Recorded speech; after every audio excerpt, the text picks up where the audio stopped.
Just like you just said, the question you asked Brother Doug, why a lot of women, well, it's like this. A lot of black men, I'm going to be honest when I say this, a lot of us are not being good leaders. Yes, and one of the reasons is because we didn't have our fathers there either. And that's correct. And if a woman doesn't have her father there, I can understand, I can see where that is coming from. You know, and we as men have to learn how to be good leaders again. How I found my way through, I'm finding my way through education and walking with God.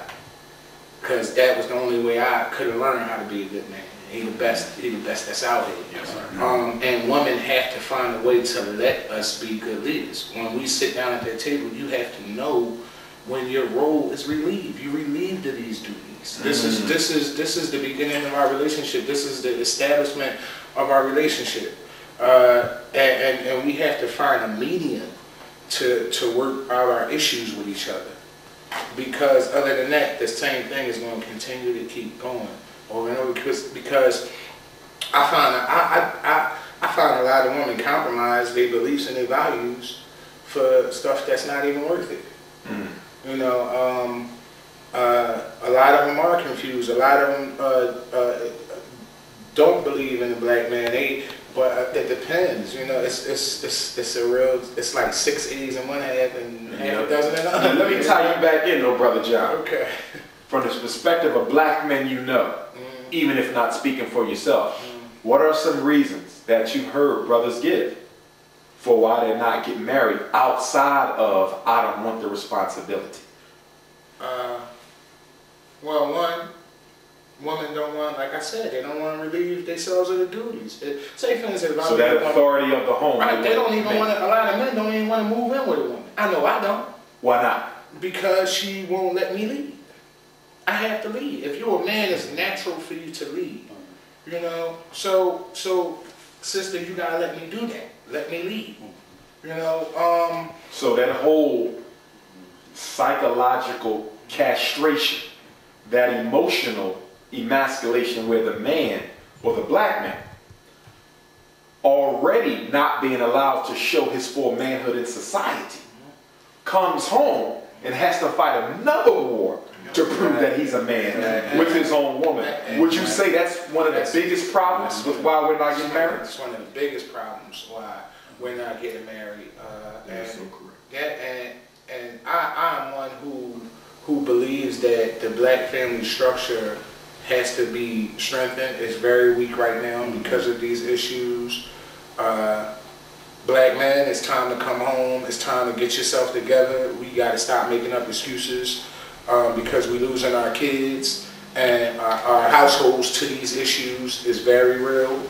And we need to get grounded with each other and really learn how to work things out and get our communication again. Powerful, powerful. Let me come on over you to Brother Eric. Brother Eric, now you're married, okay? But that doesn't exclude you from the conversation because you can still speak on what you see in other relationships. Because we're not just speaking from our own perspective where you may be. What is giving black men the most pause as it relates to getting married and staying married? What is that thing that we need women to understand that's leading a lot of men to say, you know what, I'm just going to become a serial monogamist for the rest of my life. I ain't cohabitating, I'm not living with them, I'm not marrying them, I can't take it. What is it? And you're talking to a brother who's never cohabitated, okay, and myself. What is it that when the man and the woman comes under the same roof, what causes that tension in the home? Is it authority, like Brother John spoke of? Well, absolutely, it's a combination of things. I would say first and foremost is spirituality. And a lot of women claim to go to church and believe in God and this, that, and the other, but you wonder when they go to church, what are they teaching them? What are they preaching about? Okay, it goes back to what Brother John was talking about. To be honest with you, you know, and it's funny because my wife would always take issue with this. I said, before I'm your husband, before I'm a businessman or anything else, I'm a man. And then she would say, well, if you that, one time I heard her say, if you that, you don't even have to say that. But for some reason, it's like women get lost in that sometimes. They don't understand the difference between, regardless of, you know, what your position is, or how much money you make, or how much you help me, or how long we've been together, or whatever the case may be. Still, at the end of the day, that leadership aspect is important because that's the nature of a real man. Now, unfortunately, a lot of men relinquish that position and that power, and it kind of makes it hard. Like they say in the streets, you messing the game up. Because a lot of cats really mess the game up because they false feed these women and give them the impression that, you know, yeah, go ahead, you can do whatever you want, this, that, and the other. And that's not the right impression to send by nature to a woman. So I believe, like, to really have it where as though, regardless of what, you're respected as a man, recognized as a man, and respected as a man. What are some unconscious ways that a woman can, what's the word I'm looking for? She can almost unconsciously be eating away at your manhood and not even realize it. What are some of the pet peeves of a black man? You know what I would say? The first and foremost that stand out the most is a woman, such as a man, likewise, should listen. And not be ashamed or too prideful to take instructions. Now, say for instance, in my case, being married, I think I'm married to one of the most virtuous women, in my opinion. You never know what happens behind the scenes. I'm just saying based upon the proof or not going through different stuff. But by the same token, if it's that way, you have to, in a certain sense, as a woman, give your man that autonomy in terms of, if I give you certain instructions, okay? Now, you're a certain way, you're a virtuous woman. Now, I ain't fall down from heaven, I'm trying to come up from out of hell. That's why I'm digging you like that. So like you talk about, I'm hearing you say, I need you to back my decision.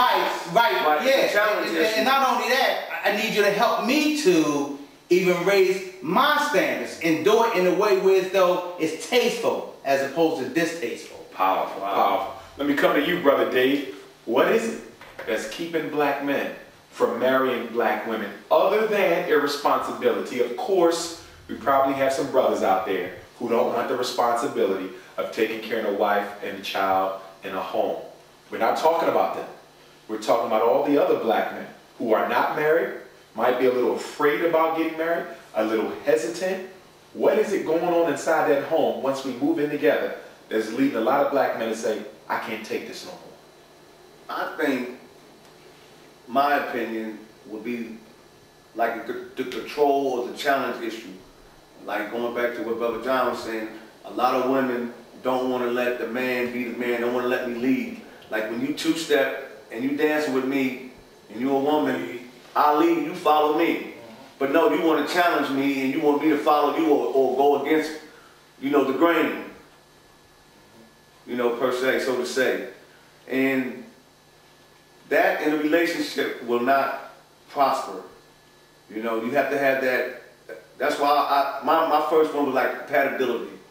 You have to be compatible with that woman. A lot of women, like you said, black women, they come up without a father, so a lot of them don't respect men because they have an issue with my father wasn't there, or my father mistreated my mother. And not just that, but also, not to cut you off there, what they have been led to believe about their fathers. Right. So the father is absent, but the child may not know why. Right. And what I found two sides. as a therapist, they get the bad side from the mother. Yeah. The mother gonna cut them down. Yeah, because I deal with a lot of situations, and then I'm gonna let you finish. I just want to throw this out. I deal with a lot of situations where the child thought the father didn't want him. And now the child is in 8th grade, 9th grade, 10th grade.